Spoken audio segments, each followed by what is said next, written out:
Every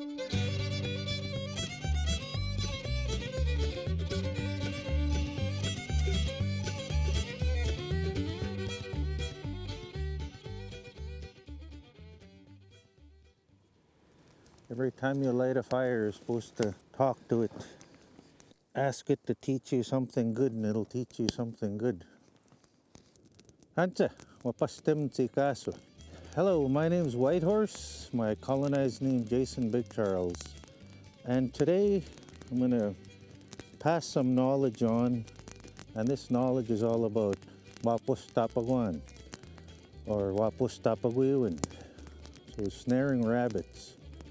So right now we're in the month of December, and December marks a special time for all of us who were brought up in the traditional way,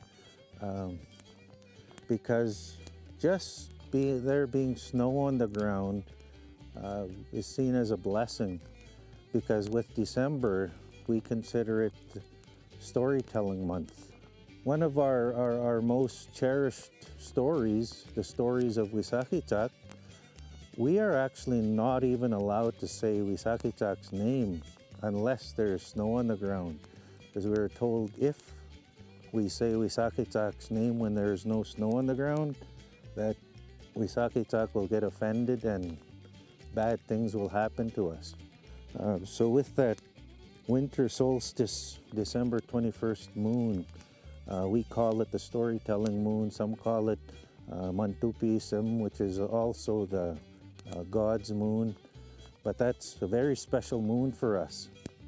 During the winter months, the nights are so long. So what do they do during all of that long nights of darkness? Well, this is when they share our stories. We tell the Wisakitsak stories. We tell all of the stories of us growing up. A lot of the teachings would come out during those winter months. So today, since we're wapos tapagwiwin, we're snaring rabbits, I want to tell you a story about wapos and how wapos came to be the way wapos is. Because as long ago we were told that wapos didn't look the way he looks now. Wapos, in fact, used to look like any other animal. Like he had almost like a coyote. He had the long legs and the shorter ears. Wapos wasn't the brightest little creature in the bush. And one fall, Wapos was watching, because the fall had been really dry and the animals were having a hard time finding water. So Wapos was watching, and Wisakitsak came along. And he noticed Wisakitsak calling upon the rain. And Wapos was just amazed by this, and it stuck with him. But it was getting to be winter, and there was no snow at all falling on the ground, and Wapos loved snow. So Wapos started hopping a little and started singing the song that he had heard Wisakitsak singing. And Wapos found that it snowed so much that he could reach these branches. That's how much it snowed. Oh, Wapos just loved it. He was running around eating these wasquay branches, these birch branches, and chewing on them. Finally, Wapos got tired, and he sat down on a wasquay branch, and he fell asleep. So of course the sun came up the next morning, and the snow started melting really fast, until finally there was no snow left on the ground. This is when Wapos woke up, and he found that where the night before he was way up on the wasquay, but now the snow is gone, so he was just sitting up there. And Wapos is not a climber, so just shaking, scared, he closed his eyes and he fell back. But as soon as he fell back, he tumbled and his ears got caught. And where his ears was hanging from the branch there, they started stretching longer and longer, started falling into the ground, and all of a sudden he caught his tail. Hung there and it started shaking by his tail. Finally his tail broke off. When he was almost on the ground there, he hit another branch, hit his lip, and he split his lip wide open. finally hit the ground, but he hit the ground on his front legs, and where he hit the ground on his front legs, his poor little front legs got pushed into his body. To this day, creator laughed at what he saw, and he said, I'm gonna never let anybody forget what you did, Wapus. From now on, your tail is gonna show on every wasquai out there in the spring when that little, and people will see it hanging in all the trees around in the spring. And today we still see them, but we call them pussy willows. But we're told that's to remind us of Wapus. So since we're out Wapus Tapaguyuin Anuch, so we're out setting rabbit snares today, one of the first things we need is we need to learn how to make tapaguyuin or tapaguan, a snare. For myself, what I like to use is the stainless steel wire, just because it's stronger. With the old brass yellow wire that we used to use, maybe 1 out of 10 times those snares would break, and poor little Wapus would be running around with a snare stuck around his neck, which is not good. We don't want to be doing that. As ethical people, ethical hunters and gatherers, we want to make sure we're not letting Wapus suffer in any way.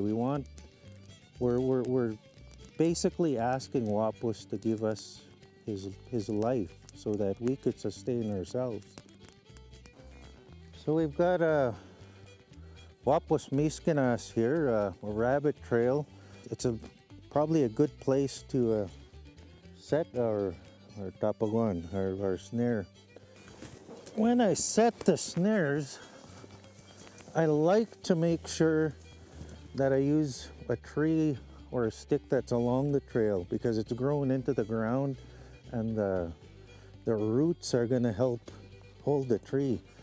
So I'm just going to measure on my tree where my snare would be secured, and I'm just going to start securing that to the tree here. I want to do at least 2 wraps around and then start twisting the snare back on itself to secure it to the tree. And I want to go as many twists as I can so the snare is going to hold securely. Once I've got it like that, then I just shape my snare.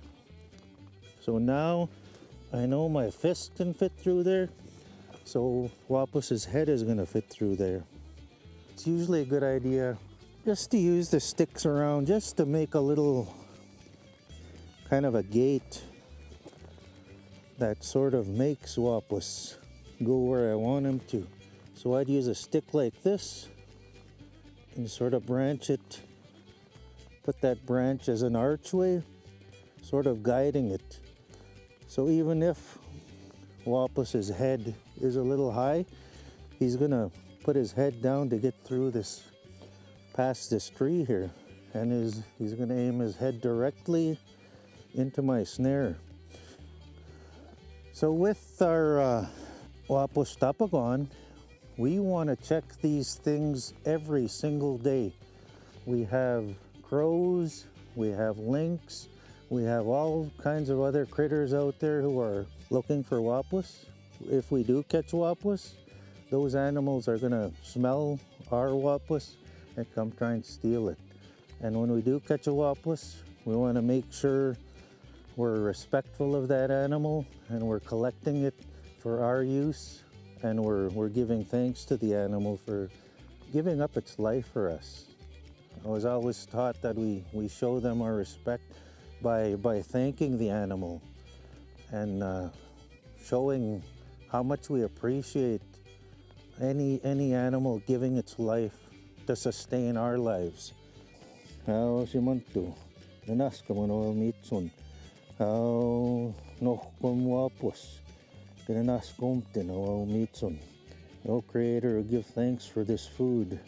Grandmother Rabbit, we give thanks for the food you've given. Hey, hey.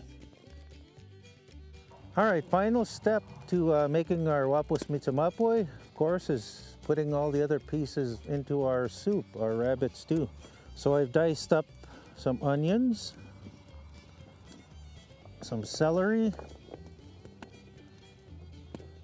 some turnip, potatoes, and another key ingredient that a lot of our elders like and traditionally used in their stews was barley. So I still use barley because it gives a really good taste and it's a natural thickener for stews. All right, so we've been cooking our pawahcahkinasîsipîsim now for about 45 minutes, all close to an hour. And now we could see here that everything's nice and cooked.